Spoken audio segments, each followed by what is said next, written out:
Story time audio ബുക്സിലേക്ക് എല്ലാവർക്കും സ്വാഗതം. K Sudhakaran എഴുതിയ നോവൽ നീ വരുന്നേരം. അന്നു വൈകുന്നേരം രാജലക്ഷ്മി സ്കൂളിൽ നിന്ന് വന്നത് ഒരു പുതിയ വാർത്തയുമായിട്ടാണ്. ദീപ്തിയുടെയും ബാലുവിൻ്റെയും മോതിരം മാറൽ ചടങ്ങ് 15-ാം തീയതി നടക്കത്തില്ല ചേച്ചി. അതെന്താ? വിലാസിനി ആശ്ചര്യത്തോടെ ചോദിച്ചു. ഡേറ്റ് മാറ്റിവെച്ചുവെന്ന സുഭദ്ര സ്കൂളിൽ പലരോടും പറഞ്ഞത്. കാര്യം എന്താണെന്ന് ആർക്കും അറിയില്ല. എന്തോ തക്കതായ കാര്യം കാണും. വിലാസനയ്ക്ക് സംശയമില്ലായിരുന്നു. എന്തെങ്കിലും ആകട്ടെ, നമുക്കിനി അതേക്കുറിച്ചോർത്ത് തല മരവിപ്പിക്കണ്ട.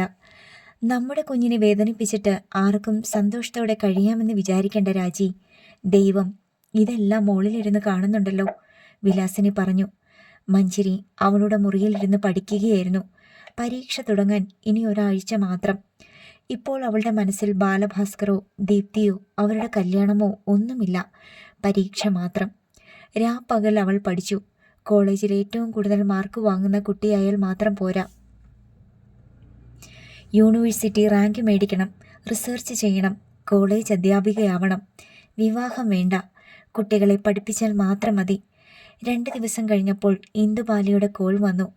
മഞ്ജരി, കോളേജിൽ ഹാൾ ടിക്കറ്റ് വന്നിട്ടുണ്ട്. നാളെ ചെന്നാൽ കിട്ടും. നീ എപ്പോഴാ വരുന്നേ? അവൾ ചോദിച്ചു. രാവിലെ വരാം. 10 മണിക്ക് നീ കാണില്ലേ? ഞാനും വരാം. റെക്കോർഡ് ഷീറ്റ് ബൈൻഡ് ചെയ്യാൻ കൊടുത്തത് ശരിയായിട്ടുണ്ടെങ്കിൽ അത് വാങ്ങിച്ച് ഡിപ്പാർട്ട്മെൻറ്റിൽ കൊടുക്കണം. ജയമോഹൻ സാർ അത് സർട്ടിഫൈ ചെയ്ത് ഒപ്പിട്ട് പ്രാക്ടിക്കൽ എക്സാമിന് മുമ്പ് തരണ്ടേ?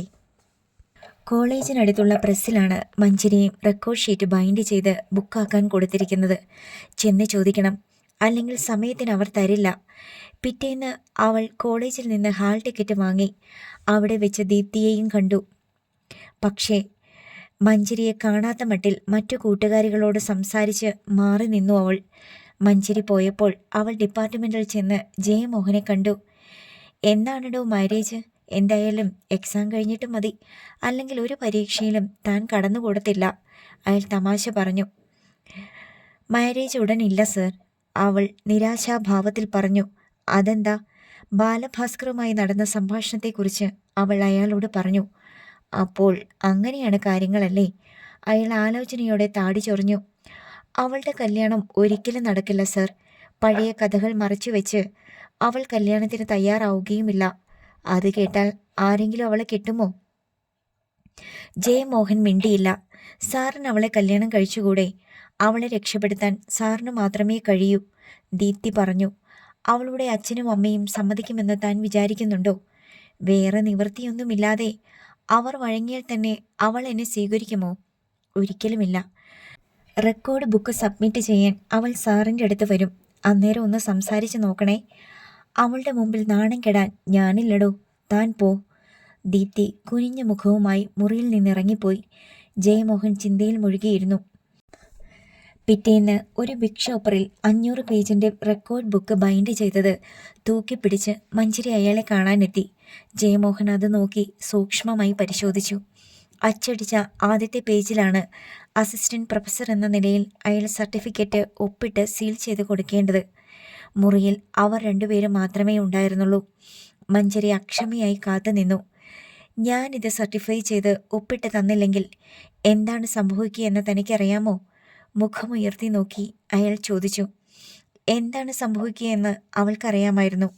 പ്രാക്ടിക്കൽ പരീക്ഷ കൈവിട്ടു പോകും. പ്രാക്ടിക്കൽ എക്സാം അപ്പിയർ ചെയ്യാൻ കഴിഞ്ഞില്ലെങ്കിൽ താൻ ഇക്കൊല്ലം MSc പാസ്സാവുകയില്ല. അടുത്ത കൊല്ലവും എക്സാമിന് പങ്കെടുക്കാൻ കഴിയില്ല. അതായത് താൻ ഒരിക്കലും MSc പാസ്സാകാൻ പോകുന്നില്ല. മഞ്ജരി ഞെട്ടലോടെ നിന്നു. വേണമെങ്കിൽ എനിക്ക് ഈ റെക്കോർഡ് ബുക്കിൽ കുറേ തെറ്റുകൾ കണ്ടുപിടിക്കാൻ കഴിയും. അതുകൊണ്ട് ആരുടെ മുന്നിലും എനിക്ക് ന്യായീകരിക്കാൻ കഴിയും. ജയമോഹൻ മെല്ലെ എഴുന്നേറ്റ് അവളുടെ അടുത്ത് വന്നു നിന്നു. പക്ഷേ എനിക്ക് തന്നെ ഇഷ്ടമാണ്. തന്നെ എൻ്റെ ഭാര്യയാക്കണമെന്ന് എനിക്ക് വലിയ ആഗ്രഹമുണ്ട്. താൻ അതിന് സമ്മതിച്ചാൽ MSc പാസ്സാകാനുള്ള സകല സഹായങ്ങളും ഞാൻ ചെയ്തു തരും. എനിക്കങ്ങനെ MSc പാസ്സാകണ്ട സാർ, അവൾ പറഞ്ഞു. നാളെ എൻ്റെ അച്ഛനും അമ്മയും തന്നെ വിവാഹം ആലോചിക്കാൻ തൻ്റെ വീട്ടിൽ വരും. തൻ്റെ അച്ഛനും അമ്മയും അവരെ ഇറക്കി വിടാൻ സാധ്യതയുണ്ട്. അങ്ങനെ സംഭവിക്കരുത്. വിവാഹത്തിന് സമ്മതമാണെന്ന് താൻ പറയണം. മനസ്സിലായില്ലേ?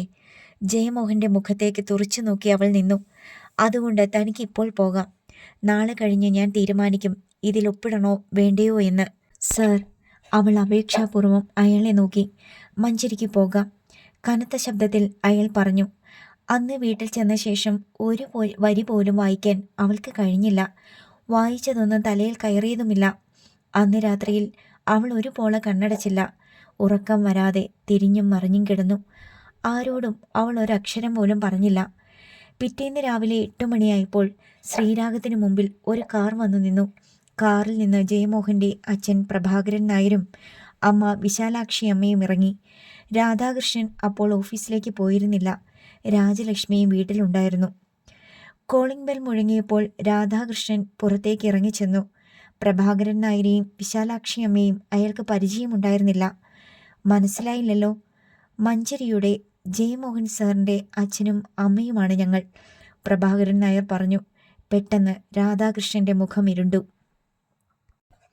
എന്താ വിശേഷിച്ച്? ഗൗരവഭാവത്തിൽ രാധാകൃഷ്ണൻ ചോദിച്ചു. മഞ്ചരി മോളെ ഒന്ന് കാണാൻ വന്നതാണ്, പ്രഭാകരൻ നായർ പറഞ്ഞു. എന്തിന്?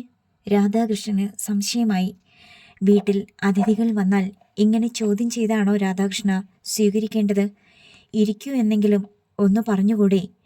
ഈർഷ്യ പുറമെ പ്രകടിപ്പിക്കാതെ പുഞ്ചിരി അഭിനയിച്ച് പ്രഭാകരൻ നായർ ചോദിച്ചു. അതെ, വന്നതെന്തിനാണെന്ന് അറിഞ്ഞിട്ട് മതിയല്ലോ ബാക്കി കാര്യങ്ങൾ. വന്നാട്ടെ, നാളെ അവളുടെ എക്സാം തുടങ്ങുകയാണ്. ഞങ്ങൾ പോലും സംസാരിക്കാൻ ചെന്ന് അവളെ ശല്യപ്പെടുത്തുകയില്ല. അതുകൊണ്ടാണ്. ന്യായീകരിക്കാൻ ശ്രമിച്ചുകൊണ്ട് അയാൾ അവരെ അകത്തേക്ക് ക്ഷണിച്ചു. ഞങ്ങൾ അധിക സമയം എടുക്കത്തില്ല, ഏറിയാൽ 10 മിനിറ്റ്. സ്വീകരണ മുറിയിലെ സെറ്റിയിൽ പ്രഭാകരൻ നായരും വിശാലാക്ഷി അമ്മയും ഇരുന്നു. എതിർവശത്തെ സെറ്റിയിൽ രാധാകൃഷ്ണനും. ഓഫീസിലേക്ക് പോകാനുള്ള തയ്യാറെടുപ്പിൽ സമയമാകുന്നു. അതിനിടയിലാണ്. തന്നെയുമല്ല, ആ തെമ്മാടിയുടെ അച്ഛനും അമ്മയും. പതഞ്ഞുയരുന്ന ഈർഷ്യ പുറമേ കാണിക്കാതിരിക്കാൻ അയാൾ പാടുപെട്ടു. രാധാകൃഷ്ണൻ എന്നെ മുമ്പ് കണ്ടിട്ടുണ്ടോ? പ്രഭാകരൻ നായർ ചോദിച്ചു. എവിടൊക്കെയോ വെച്ച് കണ്ടിട്ടുണ്ട്, എങ്ങും തൊടാതെ അയാൾ പറഞ്ഞു. കമ്പനിപ്പടിയിൽ നിന്ന് കിഴക്കോട്ട് പോകുന്ന റോഡിൻ്റെ ഇടതുവശത്താണ് എൻ്റെ വീട്. കാവുങ്കൽ എന്ന് പറയും. ഇറിഗേഷൻ വകുപ്പിൽ സൂപ്രണ്ടിങ് എഞ്ചിനീയറായിട്ടാണ് ഞാൻ റിട്ടയർ ചെയ്തത്. ഇതെൻ്റെ ഭാര്യ വിശാലാക്ഷി. അവൾ റവന്യൂ വകുപ്പിലായിരുന്നു. തഹസിൽദാറായിട്ടാണ് പെൻഷൻ പറ്റിയത്. രാധാകൃഷ്ണൻ മിണ്ടിയില്ല. നമ്മൾ തമ്മിൽ പരിചയപ്പെടേണ്ടി വന്നിട്ടില്ലെന്നേ ഉള്ളൂ. പക്ഷേ രാധാകൃഷ്ണനെ എനിക്കറിയാം. ഇന്നലെ ജയൻ പറഞ്ഞപ്പോഴാണ് അവൻ്റെ സ്റ്റുഡൻ്റാണ് രാധാകൃഷ്ണൻ്റെ മകളെന്നറിഞ്ഞത്. നിങ്ങളുടെ മകനെക്കുറിച്ച് ഞങ്ങൾ നേരത്തെ അറിഞ്ഞിരുന്നു. പക്ഷേ അച്ഛനെയും അമ്മയെയും കാണാനുള്ള ഭാഗ്യം ഇപ്പോഴാണ് കിട്ടിയത്. പരിഹാസം മറച്ചുവെക്കാതെ രാധാകൃഷ്ണൻ പറഞ്ഞു. അയാൾ ഉദ്ദേശിച്ചത് എന്താണെന്ന് പ്രഭാകരൻ നായർക്ക് മനസ്സിലായില്ല. എൻ്റെ മകനെക്കുറിച്ച് എനിക്ക് അഭിമാനമേ ഉള്ളൂ രാധാകൃഷ്ണ. സർക്കാർ വക സ്കൂളിലാണ് അവൻ പഠിച്ചത്. പക്ഷേ 10ാം ക്ലാസ് പരീക്ഷയിൽ അവന് 7ാമത്തെ റാങ്ക് കിട്ടി. BScക്ക് 2ാം റാങ്കും MScക്ക് യൂണിവേഴ്സിറ്റി ഫസ്റ്റ് റാങ്കും മേടിച്ചാണ് അവൻ പാസ്സായത്. റിസർച്ചിന് ഗോൾഡ് മെഡലും കിട്ടിയിട്ടുണ്ട്. രാധാകൃഷ്ണൻ്റെ ക്ഷമ നശിച്ചു. സാർ രാവിലെ വന്നത് മകൻ്റെ വിദ്യാഭ്യാസ മികവിനെക്കുറിച്ച് സംസാരിക്കാനാണോ? അല്ല രാധാകൃഷ്ണ, ഇതൊക്കെ ഞാൻ പറയുന്നതിന് തക്കതായ കാരണമുണ്ട്. PSc നടത്തിയ ലെക്ചർഷിപ്പ് പരീക്ഷയിലും ഇൻ്റർവ്യൂയിലും 1ാം റാങ്കാണ് അവന് കിട്ടിയത്. സർക്കാർ കോളേജിൽ UGC അസിസ്റ്റൻറ്റ് പ്രൊഫസറാണ് അവൻ. മാസശമ്പളം 1 ലക്ഷം രൂപ. എനിക്ക് ഓഫീസിലേക്ക് പോകണം, ഇത്തിരി തിടുക്കമുണ്ട്, രാധാകൃഷ്ണൻ ഓർമ്മിപ്പിച്ചു. എനിക്കറിയാമത്. പക്ഷേ ഒരു വീട്ടിൽ വിവാഹാലോചനയുമായി ചെല്ലുമ്പോൾ പയ്യൻ്റെ വിദ്യാഭ്യാസ യോഗ്യതയും ജോലിയും വരുമാനവും കുടുംബമഹിമയും ഒക്കെ പെൺവീട്ടുകാർ കൃത്യമായി അറിഞ്ഞിരിക്കണമല്ലോ, പ്രഭാകരൻ നായർ പറഞ്ഞു. രാധാകൃഷ്ണൻ ഒന്ന് ഞെട്ടി. വിവാഹാലോചനയോ? ആർക്ക്? എൻ്റെ മകൻ ജയമോഹന് വേണ്ടി രാധാകൃഷ്ണൻ്റെ മകൾ മഞ്ചരിയെ വിവാഹം ആലോചിക്കാനാണ് ഞങ്ങൾ വന്നത്. രാധാകൃഷ്ണൻ്റെ ഉള്ളിൽ കോപം ഇരച്ചു കയറി വന്നു. 2 പേരെയും വീട്ടിൽ നിന്ന് ആട്ടിയിറക്കാൻ നാവു തരിച്ചെങ്കിലും അയാൾ പാടുപെട്ട് നിയന്ത്രിച്ചു. നിങ്ങളുടെ മകനെക്കുറിച്ച് ഇപ്പോൾ പറഞ്ഞതെല്ലാം ശരിയായിരിക്കും. ഇത്രയേറെ യോഗ്യതകൾ നിങ്ങളുടെ മകനുണ്ടായിരിക്കാം. പക്ഷേ അതിനെയൊക്കെ നിഷ്പ്രഭമാക്കുന്ന ചില അയോഗ്യതകളും അവനുണ്ട്.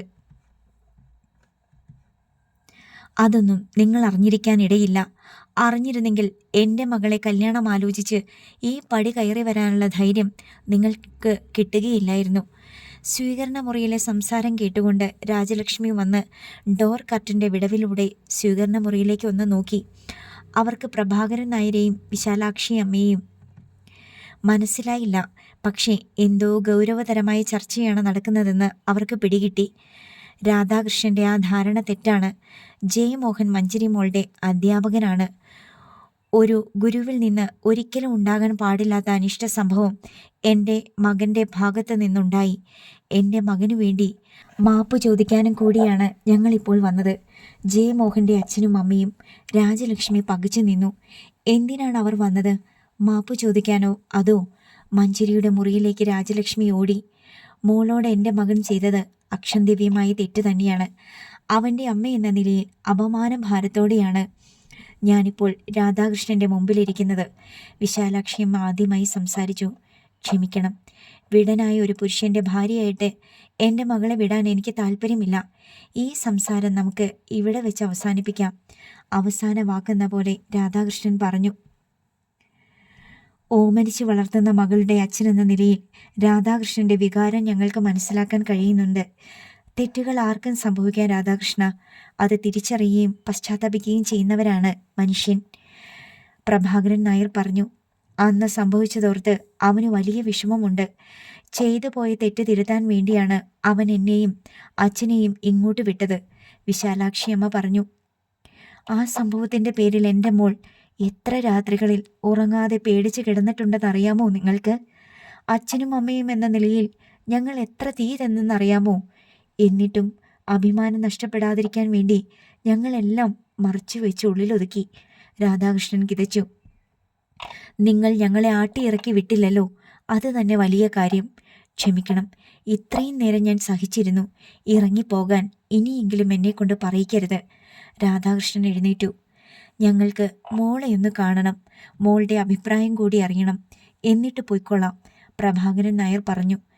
അച്ഛൻ്റെയും അമ്മയുടെയും അഭിപ്രായത്തിൽ കവിഞ്ഞ ഒരഭിപ്രായവും ഞങ്ങളുടെ മകൾക്കില്ല. അപ്പോഴാണ് ഡോർ കർട്ടൻ മാറ്റി രാജലക്ഷ്മി തല കാട്ടിയത്. ഒന്നിങ്ങോട്ട് വന്നേ, അവർ പറഞ്ഞു. കാര്യമറിയാതെ രാധാകൃഷ്ണൻ അകത്തേക്ക് ചെന്നു. പ്രഭാകരൻ നായരും വിശാലാക്ഷി അമ്മയും പരസ്പരം ഒന്ന് നോക്കി. എന്താ കാര്യം? രാധാകൃഷ്ണൻ ചോദിച്ചു. മോൾക്ക് എന്തോ പറയാനുണ്ടെന്ന്. അയാൾ വേഗം മഞ്ജരിയുടെ മുറിയിലേക്ക് ചെന്നു. അച്ഛനെ കണ്ട് അവൾ പെട്ടെന്ന് എഴുന്നേറ്റു. എന്തിനാ അച്ഛാ ജയമോഹൻ സാറിൻ്റെ അച്ഛനും അമ്മയും വന്നത്? അവൾ ചോദിച്ചു. എൻ്റെ മോളെ അവരുടെ മോനു വേണ്ടി കല്യാണം ആലോചിച്ച്. നാണം കെട്ട വർഗം. എൻ്റെ മാന്യത കൊണ്ട് ഞാൻ ഇറക്കി വിട്ടില്ല രണ്ടിനെയും. രാധാകൃഷ്ണൻ നിന്ന് തിളച്ചു. അച്ഛാ, എനിക്കൊരു കാര്യം പറയാനുണ്ട്. മഞ്ജരിയുടെ ശാന്തമായ സ്വരം കേട്ട് രാധാകൃഷ്ണനും രാജലക്ഷ്മിയും അവളുടെ മുഖത്തേക്ക് നോക്കി. ജയമോഹൻ സാറിൻ്റെ അച്ഛനെയും അമ്മയെയും അപമാനിച്ചയക്കരുത്. ജയമോഹൻ സാർ എന്നെ വിവാഹം ചെയ്യുന്നതിൽ എനിക്ക് എതിർപ്പില്ല. മോളെ. രാധാകൃഷ്ണനും രാജലക്ഷ്മിയും നടുങ്ങിപ്പോയി. അതേ അച്ഛാ, വേറൊരു പുരുഷൻ്റെയും ഭാര്യയാകാനുള്ള അർഹത എനിക്കില്ല. നടന്നതൊക്കെ മറച്ചുവെച്ച് ഒരു പുരുഷൻ്റെയും ഭാര്യയാകാൻ ഞാൻ തയ്യാറുമല്ല. ജീവിതകാലം മുഴുവൻ അവിവാഹിതയായി കഴിയുന്നത് കാണാൻ നിങ്ങൾക്ക് ആഗ്രഹമില്ലെങ്കിൽ ഈ വിവാഹത്തിന് സമ്മതിക്കണം. ഉറച്ചതായിരുന്നു അവളുടെ വാക്കുകൾ. തളർച്ചയോടെ രാജലക്ഷ്മി കിടക്കയിലേക്കിരുന്നു. എന്ത് ചെയ്യണമെന്നറിയാതെ രാധാകൃഷ്ണൻ ഉഴറി നിന്നു. നിങ്ങൾക്ക് രണ്ടുപേർക്കും പറയാൻ ബുദ്ധിമുട്ടുണ്ടെങ്കിൽ ഞാൻ പറയാം. അവൾ തയ്യാറായി. രണ്ടുപേരും ഒന്നും മിണ്ടിയില്ല. എന്നെ കാണാനും കൂടിയാണല്ലോ അവർ വന്നത്. കാണാതെ തിരിച്ചയക്കുന്നത് ശരിയല്ല. രണ്ടുപേർക്കും തടയാൻ കഴിയും മുമ്പേ മഞ്ജരി സ്വീകരണ മുറിയിലേക്ക് ചെന്നു. പ്രഭാകരൻ നായരും വിശാലാക്ഷി അമ്മയും ഉത്കണ്ഠയോടെ കാത്തിരിക്കുന്നുണ്ടായിരുന്നു. മഞ്ജരിയെ കണ്ട് രണ്ടുപേരുടെയും മുഖം സന്തോഷം കൊണ്ട് വിടർന്നു. മോൾക്ക് ഞങ്ങളെ മനസ്സിലായോ? വിശാലാക്ഷി അമ്മ ചോദിച്ചു. ജയമോഹൻ സാറിൻ്റെ അച്ഛനും അമ്മയും, അവൾ പറഞ്ഞു. അവനാണ് ഞങ്ങളെ ഇങ്ങോട്ട് വിട്ടത്, പ്രഭാകരൻ നായർ പറഞ്ഞു. ഇത്ര സുന്ദരിയാണ് മോളെന്ന് ഞങ്ങൾ വിചാരിച്ചതേയില്ല. മോളുടെ അച്ഛനോട് ഞങ്ങൾ സംസാരിച്ചു. പക്ഷേ അത്ര അനുകൂലമല്ല അച്ഛൻ്റെ മറുപടി. വിശാലാക്ഷി അമ്മ നിരാശയോടെ പറഞ്ഞു. അത് സാരമില്ല, അവനെ ഞാൻ സമ്മതിപ്പിച്ചോളാം. ജയമോഹൻ സാർ എന്നെ വിവാഹം ചെയ്യുന്നതിൽ എനിക്ക് സന്തോഷമേ ഉള്ളൂ. ആഹ്ലാദത്തോടെ വിശാലാക്ഷി അമ്മ അവളുടെ കൈ രണ്ട് കവർന്നു. ഇക്കാര്യം ഞങ്ങൾക്ക് ചെന്ന് അവനോട് പറയാമോ മോളെ? വിശ്വാസം വരാതെ വിശാലാക്ഷി അമ്മ വീണ്ടും ചോദിച്ചു. ധൈര്യമായിട്ട് പറയാം. പക്ഷേ ജയമോഹൻ സാർ ഇങ്ങോട്ടൊന്ന് വരാൻ പറയണം. എൻ്റെ അച്ഛനും അമ്മയ്ക്കും വലിയമ്മയ്ക്കും സാറിനെ ഒന്ന് കാണണ്ടേ? അവൾ പറഞ്ഞു. നിശ്ചയമായും വിടാം മോളെ. വിവരമറിഞ്ഞ് അകത്ത് വിലാസിനി ബോധം കെട്ടു വീണു. അക്കാര്യം മഞ്ജരി അറിഞ്ഞില്ല. മുകൾ നിലയിലെ തൻ്റെ മുറിയുടെ ജനാലയുടെ അടുത്തേക്ക് ചെന്ന് നിന്ന് ജയമോഹൻ വെളിയിലേക്ക് നോക്കി. അവിടെ നിന്നുകൊണ്ട് നോക്കിയാൽ ഗേറ്റ് കാണാം. അച്ഛനും അമ്മയും ഇതുവരെ തിരിച്ചെത്തിയിട്ടില്ല. മഞ്ജരിയുടെ അച്ഛനും അമ്മയും അവരെ അപമാനിച്ചു വിട്ട് കാണുമോ? എങ്കിൽ അവർ എപ്പോഴേ വരാൻ നേരമായി. മഞ്ജരി അതിന് കൂട്ടു നിൽക്കുമോ? ജയമോഹൻ്റെ മാനസിക സമ്മർദ്ദം ഏറിക്കൊണ്ടിരുന്നു. ഇന്ന് അയാൾ കോളേജിലേക്ക് പോയില്ല. ക്ലാസ്സിൽ ചെന്നാൽ ഏകാഗ്രത കിട്ടില്ല. മഞ്ജരിയുടെ മറുപടി എന്നായിരിക്കും എപ്പോഴും ചിന്ത. ഒരു ലാർജ് കഴിച്ചാൽ മനസ്സിനൊരു ധൈര്യം കിട്ടും. കോണിപ്പടികൾ ഇറങ്ങി അയാൾ താഴേക്ക് ചെന്നു. അടുക്കളയിൽ പ്രസന്നയുണ്ട്. അവൾ ഉച്ചയൂണ് ഒരുക്കുകയാണ്. പ്രസന്നേ, അയാൾ വിളിച്ചു. അവൾ ഞെട്ടിത്തിരിഞ്ഞു നോക്കി. അവരിതുവരെ വന്നില്ലല്ലോ, അയാൾ പറഞ്ഞു. അവൾ ഒന്നും മിണ്ടിയില്ല. കലത്തിൽ തിളയ്ക്കുന്ന അരിയുടെ വേവ് നോക്കി അവൾ നിന്നു. എന്താ നീയൊന്നും മിണ്ടാത്തെ? എന്തെങ്കിലും ഒന്ന് സംസാരിച്ചുകൊണ്ട് നിന്നാൽ ആശങ്കയ്ക്ക് ഇത്തിരി കുറവ് വരുമെന്ന് അയാൾക്ക് തോന്നി. കല്യാണം കഴിയുന്നതുവരെ മാത്രം മതിയായിരിക്കും എന്നെ. അയാളുടെ മുഖത്തേക്ക് നോക്കാതെ പ്രസന്ന പറഞ്ഞു. അതെന്താ? പിന്നെ രാത്രിയിൽ കൂടെ കിടക്കാൻ ഞാൻ വേണ്ടി വരത്തില്ലല്ലോ. ജയമോഹൻ ഒന്ന് ചിരിച്ചു. അവളെയും വേണം, നിന്നെയും വേണം എനിക്ക്. വയസ്സായ അച്ഛനെയും അമ്മയെയും പറ്റിക്കുന്ന പോലെ ഭാര്യയെ പറ്റിക്കാൻ പ്രയാസമായിരിക്കും. അവൾ അറിഞ്ഞാലും എനിക്കൊരു ചുക്കുമില്ല. അവളെ ഞാൻ കല്യാണം കഴിക്കുന്നത് അവളോടുള്ള ഇഷ്ടം കൊണ്ടൊന്നുമല്ല. പിന്നെ? പ്രസന്ന മുഖം തിരിച്ചു നോക്കി. ഒരു വാശി, അത്രയേ ഉള്ളൂ, അയാൾ പറഞ്ഞു. അവളെ ഞാൻ ആഗ്രഹിച്ചു, പക്ഷേ കിട്ടിയില്ല. തോറ്റുകൊടുക്കാൻ എനിക്ക് പറ്റില്ല. അതുകൊണ്ട് ഞാൻ എൻ്റെ ജീവിതം കടം കൊടുത്ത് എൻ്റെ ആഗ്രഹം സാധിക്കാൻ പോകുന്നു. ഇതെൻ്റെ അഭിമാനത്തിൻ്റെ പ്രശ്നം കൂടിയാണ്. അയാൾ ഒന്ന് ചിരിച്ചു. എന്തഭിമാനം? കോളേജിൽ പഠിക്കുന്ന കാലത്തെ ഓരോ പെണ്ണിനോട് ഇഷ്ടം തോന്നിയിട്ടുണ്ട്. അവരെയൊക്കെ എൻ്റെ കാൽച്ചുവട്ടിൽ വരുത്തിയിട്ടുമുണ്ട്. ആഗ്രഹങ്ങൾ സാധിച്ചിട്ടുമുണ്ട്. പക്ഷേ മഞ്ജരി, ചെറിയൊരു കൈപ്പിഴ, അതാണ് സംഭവിച്ചത്. അല്ലായിരുന്നെങ്കിൽ അന്ന് തന്നെ. കഷ്ടം തന്നെ. സ്വന്തം ശിഷ്യയോടാണ്, അവൾ വെറുപ്പോടെ പറഞ്ഞു. അയാൾക്കത് ഇഷ്ടപ്പെട്ടില്ല. എന്താണിടി നീ പറഞ്ഞത്? അയാൾ അവളെ കയറി പിടിച്ച് നെഞ്ചോട് ചേർത്ത് വരിഞ്ഞമർത്തി പകയോടെ മുഖത്തേക്ക് നോക്കി. അവൾ വേദന കൊണ്ട് ഞരങ്ങി. അവൾ അങ്ങനെ എന്നെ തോൽപ്പിച്ചിട്ട് പോകാൻ ഞാൻ സമ്മതിക്കത്തില്ല.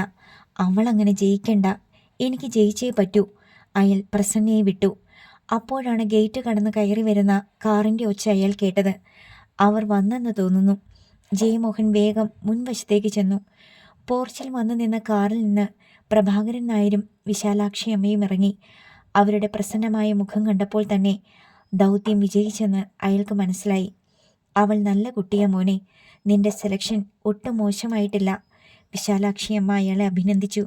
പോയ കാര്യം ജയമോഹൻ അതായിരുന്നു അറിയേണ്ടത്. ഞങ്ങൾ ചെന്നത് ആ രാധാകൃഷ്ണന് ഒട്ടും പിടിച്ചില്ല. ആ രീതിയിലായിരുന്നു അയാളുടെ സംസാരം. അതിന് അയാളെ കുറ്റപ്പെടുത്താനും പറ്റത്തില്ലല്ലോ. പക്ഷെ ആ കൊച്ച്, അവൾ മിടുക്കിയ. അവൾക്ക് ഈ കല്യാണം മാത്രം മതി എന്നാ പറഞ്ഞത്. സമ്മതിക്കാതെ അവൾക്ക് വേറെ നിവർത്തിയില്ലല്ലോ. അത്തരം ഒരു പൂട്ടല്ലേ പൂട്ടിയിരിക്കുന്നത്. ജയമോഹൻ ഉള്ളിൽ ആഹ്ലാദിച്ചു. പക്ഷേ നീ അങ്ങോട്ട് ചെല്ലണം. പയ്യനെ അവളുടെ വീട്ടുകാർക്കൊന്ന് കാണണ്ടേ? പ്രഭാകരൻ നായർ പറഞ്ഞു. അതിനെന്താ, ഞാൻ പോകാമച്ചാ. ഞായറാഴ്ച ചെന്നാൽ മതി. അവർക്കൊക്കെ സ്കൂളിലും ഓഫീസിലും പോകാനുള്ളതല്ലേ. നിനക്കും അതല്ലേ സൗകര്യം? നമ്പർ മേടിച്ചിട്ടുണ്ട്. വിളിച്ചു പറഞ്ഞാൽ മതി. എനിക്ക് അസൗകര്യമൊന്നുമില്ല. അച്ഛൻ തന്നെ അവരെ അറിയിച്ചേക്ക്, ജയമോഹൻ പറഞ്ഞു. അപ്പോൾ തന്നെ മഞ്ജരിയുടെ വീട്ടിലേക്ക് പ്രഭാകരൻ നായർ വിളിച്ചു. രാജലക്ഷ്മിയാണ് റിസീവർ എടുത്തത്. ഹലോ, ഇത് ജയമോഹൻ്റെ അച്ഛനാണ്. രാധേട്ടനെ ഞാൻ വിളിക്കാം. വെളിയിൽ നിൽക്കുവാണ്, അവർ പറഞ്ഞു. വേണമെന്നില്ല, ഒരു കാര്യം പറയാനാണ് വിളിച്ചത്. ജെയിൻ അടുത്ത ഞായറാഴ്ച അങ്ങോട്ട് വരും. രാവിലെ 11 മണിയാകുമ്പോൾ. അവനെ കണ്ട് സംസാരിക്കുമ്പോൾ നിങ്ങളുടെ മനസ്സിലെ തെറ്റിദ്ധാരണകൾ മാറും എന്ന് തന്നെയാണ് എൻ്റെ വിശ്വാസം. രാധേട്ടനോട് ഞാൻ പറയാം. അന്ന് എന്തെങ്കിലും അസൗകര്യമുണ്ടെങ്കിൽ അറിയിച്ചാൽ നന്നായിരിക്കും. രാധാകൃഷ്ണന് ഇവിടുത്തെ നമ്പർ കൊടുത്തിട്ടുണ്ട്. ശരി, അപ്പോൾ പറഞ്ഞതുപോലെ. പ്രഭാകരൻ നായർ റിസീവർ വെച്ചു. എന്നിട്ട് ജയമോഹനെ ഒന്ന് നോക്കി. പറഞ്ഞത് കേട്ടല്ലോ. ഞായറാഴ്ച രാവിലെ 11 മണിയാകുമ്പോൾ നീ അവിടെ ചെല്ലുമെന്ന്. ഞാൻ പോകാം. പ്രഭാകരൻ നായർ അയാളുടെ മുറിയിലേക്ക് പോയി. മുറിയിൽ ജയമോഹനും വിശാലാക്ഷി അമ്മയും അവശേഷിച്ചു. ജയ, എനിക്ക് നിന്നോട് ചില കാര്യങ്ങൾ പറയാനുണ്ട്. അയാൾ അമ്മയുടെ നേർക്ക് നോക്കി. ഗൗരവഭാവത്തിലായിരുന്നു അവർ. നിനക്ക് വയസ്സ് 30 കഴിഞ്ഞു. മുമ്പ് നല്ല ഒന്നാന്തരം വിവാഹാലോചനകൾ വന്നതാണ്. ഒന്നിൻ്റെ കല്യാണ നിശ്ചയവും കഴിഞ്ഞതാണ്. എന്നിട്ടും അതൊന്നും നടന്നില്ല. അതിൻ്റെയൊക്കെ കാരണവും നിനക്കറിയാം. അയാൾ ഒന്നും മിണ്ടിയില്ല. ഇതിപ്പോൾ ദൈവമായിട്ട് കൊണ്ടുവന്നു തന്ന ഒരാലോചനയാണെന്ന് വിശ്വസിക്കാനാ എനിക്കിഷ്ടം. നല്ല വീട്ടുകാർ, മിടുക്കിയായ പെൺകുട്ടി, അതിൻ്റെ മുഖത്ത് എന്തൊരു ഐശ്വര്യമാ. ഇതെങ്കിലും നടക്കണം, വിശാലാക്ഷിയമ്മ പറഞ്ഞു. മഞ്ജരി നല്ല കുട്ടിയാണമ്മേ. ഞാൻ പറഞ്ഞു വന്നതിൻ്റെ അർത്ഥം നിനക്ക് മനസ്സിലായോ? ഈ കല്യാണം നടക്കണം. ഈ ആലോചന അലസിപ്പോകാതിരിക്കാൻ നീ തന്നെ വിചാരിച്ചാലേ പറ്റൂ. അടങ്ങിയൊതുങ്ങി ജീവിക്കണം. വേണ്ടാത്ത ചിന്തകളോ പ്രവൃത്തികളോ പാടില്ല, കേട്ടല്ലോ? അമ്മ പറഞ്ഞതിൻ്റെ അർത്ഥം ജയമോഹന് മനസ്സിലായി. ഈ കല്യാണം നടക്കൂ അമ്മേ, അയാൾ തറപ്പിച്ച് പറഞ്ഞു. ഈശ്വര, നടക്കട്ടെ. എനിക്കിനി ഒരേ ഒരു ആഗ്രഹം മാത്രമേ ഈ ജീവിതത്തിൽ ബാക്കിയുള്ളൂ. നിന്റെ ഭാര്യയായ ഒരു പെൺകുട്ടി വലതുകാല് വെച്ച് ഈ വീട്ടിൽ വന്ന് കയറണം. നിനക്കൊരു കുഞ്ഞുണ്ടായി കാണണം. പിന്നെ മരിക്കാനും തയ്യാറാ ഞാൻ. ജയമോഹൻ ചിരിച്ചു. അമ്മയുടെ ഓരോരോ ആഗ്രഹങ്ങൾ. പിറ്റേന്ന് MSc വിദ്യാർത്ഥികൾക്കുള്ള യൂണിവേഴ്സിറ്റി പരീക്ഷ തുടങ്ങുന്ന ദിവസമായിരുന്നു. കോളേജിലെ ചീഫ് എക്സാമിനർ ആയിരുന്നതിനാൽ ജയമോഹൻ പതിവിലും നേരത്തെ പ്രിൻസിപ്പാളിൻ്റെ മുറിയിലെത്തി. സേഫ് ലോക്കറിൽ നിന്ന് ചോദ്യപേപ്പറുകൾ അടങ്ങിയ പാക്കറ്റുകൾ പുറത്തെടുത്തു. അവ എണ്ണി തിട്ടപ്പെടുത്തി എക്സാമിനേഷൻ ഹാളിലേക്ക് കൊടുത്തയച്ചു. ബോട്ടണി കുട്ടികൾ പരീക്ഷ എഴുതുന്ന ഹാളിലേക്ക് ജയമോഹൻ ഒന്ന് ചെന്നു. ക്ലാസ്സിലെ മറ്റു കുട്ടികളോടൊപ്പം ഇരുന്ന് പരീക്ഷ എഴുതുന്ന മഞ്ജരിയെ അയാൾ കണ്ടു. വെള്ള നിറത്തിലുള്ള ചുരിദാറും ബോട്ടവും ഷാളുമാണ് അവൾ ധരിച്ചിരുന്നത്. രാവിലെ കുളി കഴിഞ്ഞ് അമ്പലത്തിൽ പോയി കാണും. ഈറൻ മുടി വിതർത്തിട്ടിരിക്കുന്നു. നെറ്റിയിൽ ചന്ദനക്കുറി. അയാൾ വന്നത് അവൾ അറിഞ്ഞതേയില്ല. ശാന്തമായി പരീക്ഷ എഴുതുകയായിരുന്നു. ദീപ്തി പരിഭ്രമത്തോടെ ജയമോഹനെ ഒന്ന് നോക്കി. ചോദ്യപേപ്പർ അത്ര എളുപ്പമുള്ളതല്ലെന്ന് അയാൾക്ക് മനസ്സിലായി. പരീക്ഷ സുഗമമായി നടക്കുന്നു എന്നുറപ്പുവരുത്തി കഴിഞ്ഞ് അയാൾ ഡിപ്പാർട്ട്മെൻറ്റിലെ സ്വന്തം മുറിയിൽ ചെന്നിരുന്നു. മേശപ്പുറത്ത് മഞ്ജരിയുടെ പ്രാക്ടിക്കൽ റെക്കോർഡ് ബുക്ക് ഉണ്ടായിരുന്നു. അയാൾ അതെടുത്തു തുറന്ന് അവൾ വരച്ച സകല ചിത്രങ്ങളും പരിശോധിച്ചു. അതിലൊരു തെറ്റുപോലും അയാൾക്ക് കണ്ടുപിടിക്കാൻ കഴിഞ്ഞില്ല. പേനയെടുത്ത് തുറന്ന് അയാൾ ആദ്യ പേജിലെ സർട്ടിഫിക്കറ്റിൽ ഒപ്പിട്ട് ഓഫീസ് സീൽ വെച്ചു. ഇനി മഞ്ജരിക്ക് പ്രാക്ടിക്കൽ പരീക്ഷയിൽ പങ്കെടുക്കാൻ ഒരു തടസ്സവുമില്ല. പരീക്ഷ കഴിഞ്ഞപ്പോൾ കുറേ കുട്ടികൾ അയാളെ കാണാൻ വന്നു. പ്രതീക്ഷിച്ചതുപോലെ എഴുതാൻ കഴിഞ്ഞില്ലെന്നാണ് പലരും പറഞ്ഞത്. ദീപ്തി വന്നപ്പോൾ അയാൾ തനിച്ചായിരുന്നു. നിരാശയായിരുന്നു അവളുടെ മുഖത്ത്. പഠിച്ചതൊന്നുമല്ല സാർ പരീക്ഷയ്ക്ക് ചോദിച്ചത്. ഒരുവിധം തട്ടിമുട്ടി എഴുതി വച്ചിട്ടുണ്ട്, അയാൾ പറഞ്ഞു. എങ്കിൽ നിന്നോട് ഞാനൊരു സന്തോഷ വാർത്ത പറയാം. മഞ്ജരിയും ഞാനും തമ്മിലുള്ള കല്യാണം ഏതാണ്ട് തീരുമാനിക്കപ്പെട്ടു കഴിഞ്ഞു. വിശ്വസിക്കാനാവാതെ ദീപ്തി അയാളെ നോക്കി. സത്യമാണോ സർ? അതെ. അവളുടെ അച്ഛനും അമ്മയും ഇത്തിരി ബലം പിടിച്ചു നിന്നെങ്കിലും ഒടുവിൽ അവളുടെ ആഗ്രഹത്തിന് അവർക്ക് വഴങ്ങേണ്ടി വന്നു. അച്ഛനും അമ്മയും മഞ്ജരിയുടെ വീട്ടിൽ പോയ കാര്യം അയാൾ വിശദമായി അവളെ പറഞ്ഞു കേൾപ്പിച്ചു. മഞ്ജരിയും സാറും തമ്മിൽ വിവാഹം ചെയ്താൽ ബാലുവേട്ടന് എനിക്ക് കിട്ടാനുള്ള തടസ്സം നീങ്ങിക്കിട്ടും, അവൾ സന്തോഷത്തോടെ പറഞ്ഞു. അതെ, സാറിനെ കെട്ടിപ്പിടിച്ച് ഒരു ഉമ്മ തരാൻ തോന്നുന്നുണ്ട് എനിക്ക്. തന്നോളൂ, മടിക്കണ്ട. കെട്ടിപ്പിടിച്ചില്ലെങ്കിലും ദീപ്തി അടുത്തേക്ക് ചെന്ന് അയാളുടെ കവിളിൽ ഒരു ഉമ്മ കൊടുത്തു. ആ ഞായറാഴ്ച രാവിലെ ജയമോഹൻ കാറെടുത്ത് മഞ്ജരിയുടെ വീട്ടിലേക്ക് പോയി. കരയുള്ള മുണ്ടും നീല നിറമുള്ള ഷർട്ടുമായിരുന്നു അയാളുടെ വേഷം. കാറിൽ വന്നിറങ്ങിയ ചെറുപ്പക്കാരനെ കണ്ട് വിലാസിനിയും രാജലക്ഷ്മിയും അമ്പരം നിന്നു. അയാൾക്ക് അത്രയും സൗന്ദര്യമുണ്ടായിരിക്കുമെന്ന് അവർ സ്വപ്നത്തിൽ പോലും വിചാരിച്ചില്ല. ബാലഭാസ്കറിൻ്റെ അത്ര വരില്ലെങ്കിലും കാണാൻ ഭംഗിയുള്ള മുഖമായിരുന്നു ജയമോഹൻ്റേത്.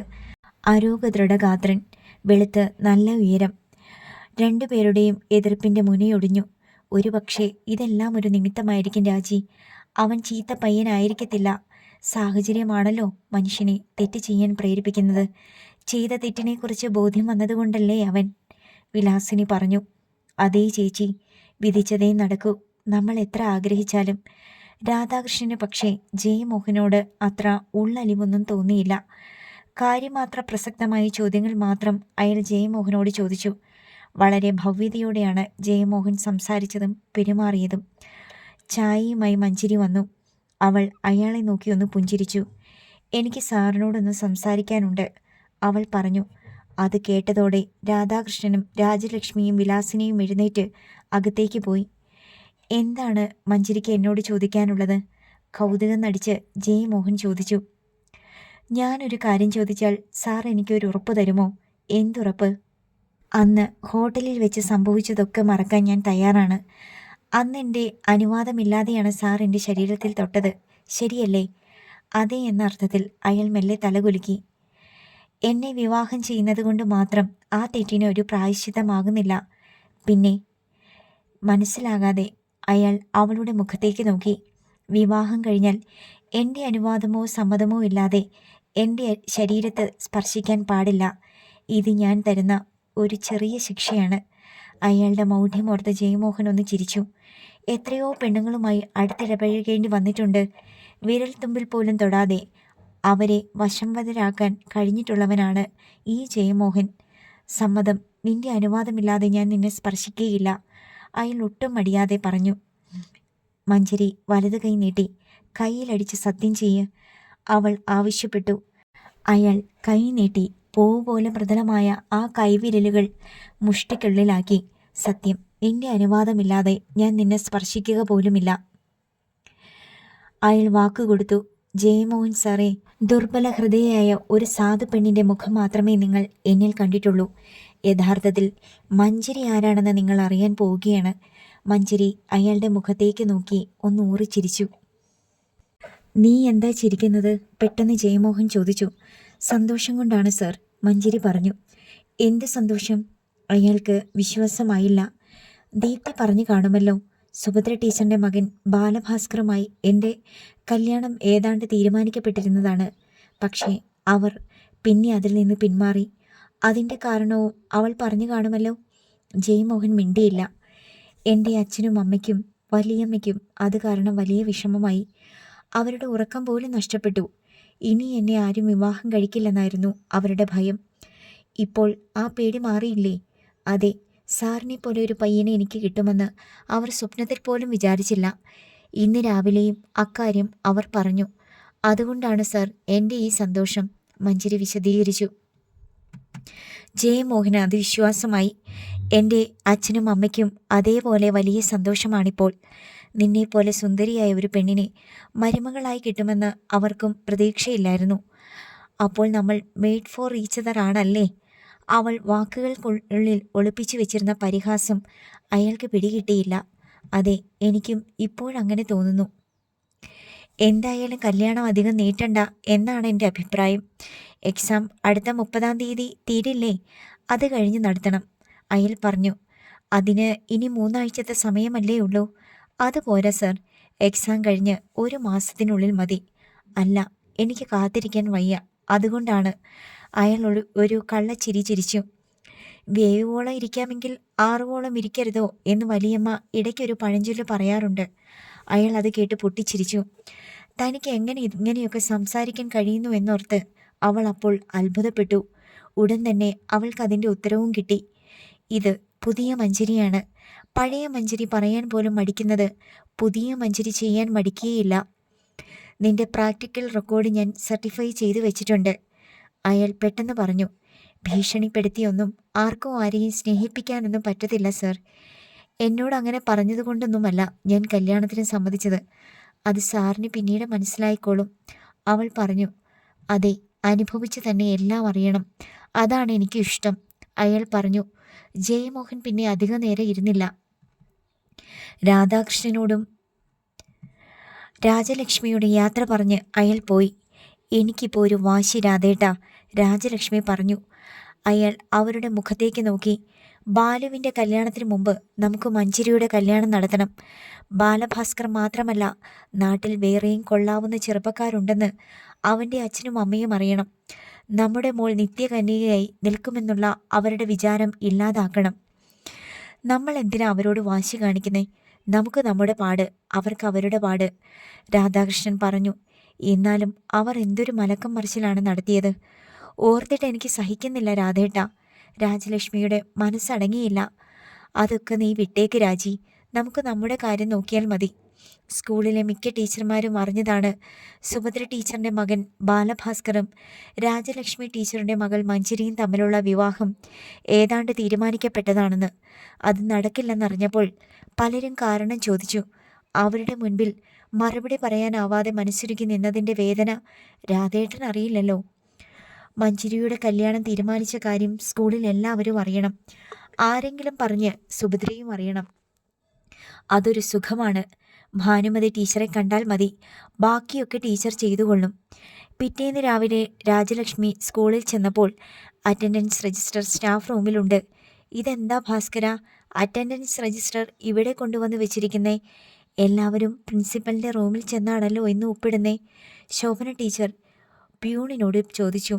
എല്ലാവരും ഒപ്പിട്ട് കഴിഞ്ഞ് 10 മണിയാകുമ്പോൾ കൊണ്ടുചെന്ന് കൊടുത്താൽ മതിയെന്ന് പ്രിൻസിപ്പൽ പറഞ്ഞു. തന്നെ അഭിമുഖീകരിക്കാതിരിക്കാൻ സുഭദ്ര കണ്ടെത്തിയ മാർഗമാണതെന്ന് രാജലക്ഷ്മിക്ക് മനസ്സിലായി. അത് നന്നായി. ഇന്നലെ വരെ കൂട്ടുകാരികളായിരുന്നവർ ഇന്ന് കാണുമ്പോൾ മുഖം തിരിക്കണ്ടല്ലോ. 3ാമത്തെ പീരീഡ് കഴിഞ്ഞപ്പോഴാണ് ഭാനുമതി ടീച്ചറെ രാജലക്ഷ്മിക്ക് സൗകര്യത്തിന് കിട്ടിയത്. ടീച്ചറെ, നമുക്കിവിടെ വിശ്വസിച്ചു ചെല്ലാൻ പറ്റിയ ജ്യോത്സ്യൻ ആരാ ഉള്ളത്? രഹസ്യഭാവത്തിൽ രാജലക്ഷ്മി ചോദിച്ചു. എന്തിനാ ടീച്ചറെ? വീട്ടിൽ ആർക്കെങ്കിലും അസുഖമോ അതോ വേറെ വല്ല ദോഷമോ? ഭാനുമതി ടീച്ചറും രഹസ്യഭാവം സ്വീകരിച്ചു. അതല്ല ടീച്ചറെ, എൻ്റെ മോൾക്കൊരു കല്യാണാലോചന വന്നിട്ടുണ്ട്. 2 പേരുടെയും ഗ്രഹനില ഒന്ന് നോക്കിക്കാനാ.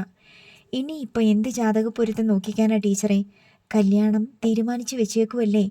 ആരുടെ കാര്യമായി ടീച്ചർ പറയുന്നത്? രാജലക്ഷ്മി അറിയാത്ത മട്ട് നടിച്ചു.